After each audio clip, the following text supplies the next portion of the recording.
Hey church, here I am in my studio, aka my truck, and I got something I just want to share with you guys. I've been reading about it, looking at the word on it, but it's really this: do you want to be happy?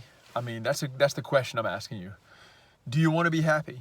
And I think most people would say, yes, we do. I do. Okay, well, I've discovered this that there is nothing, listen, there is nothing that affects your happiness. No external circumstance, nothing like that. Nothing affects your own personal happiness as much as your own self talk, the thoughts you tell yourself every day throughout the day. Man, the Bible even says it in Proverbs. It says that as a man thinks in his heart, so is he. And if we have learned anything from Philippians chapter 4, we've learned that what you think about, the thoughts you dwell on and you tell yourself, man, it leads to your contentment or to your discontentment. And, I think what happens is we get caught in this trap of comparison. And sometimes this can even be subconsciously. We're looking at what other people have or what other people are, and we are telling ourselves that what they are is better than us and what they have is better than what we have, which I'm going to say this to you, it's a lie. But if we tell ourselves these lies, you believe them. Oh, it's true. If you say stuff like, well, I'm just so stupid, or man, I can never get that right, or I could never be that good, or etc., etc. You guys get the idea. It may be like a joke to you. You may say, well, that's just a joke.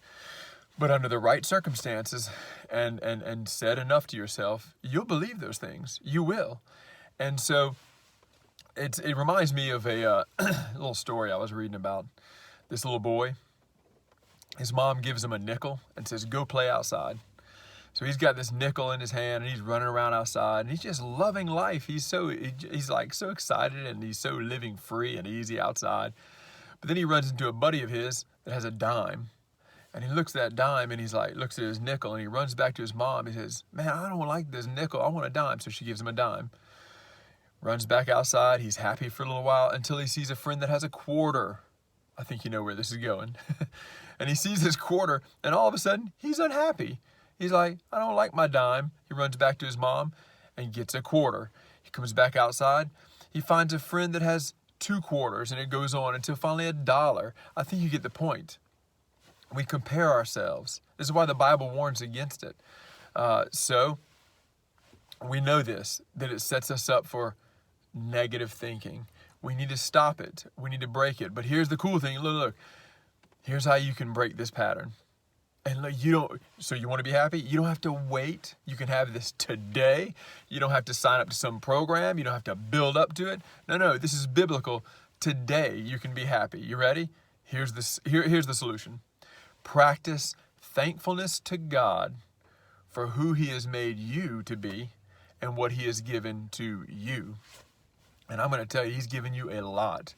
And so, thank God for your uniqueness. Man, come on, thank God if you're a big person, man. Thank God that you can sit on people and crush the life out of them. I don't know. Thank God that He's given you purple hair or what. I mean, He didn't give you that, but He gave you creativity. You're the kind of person that thinks outside the box. You view the world differently than others. Man, that's God. He did that for you.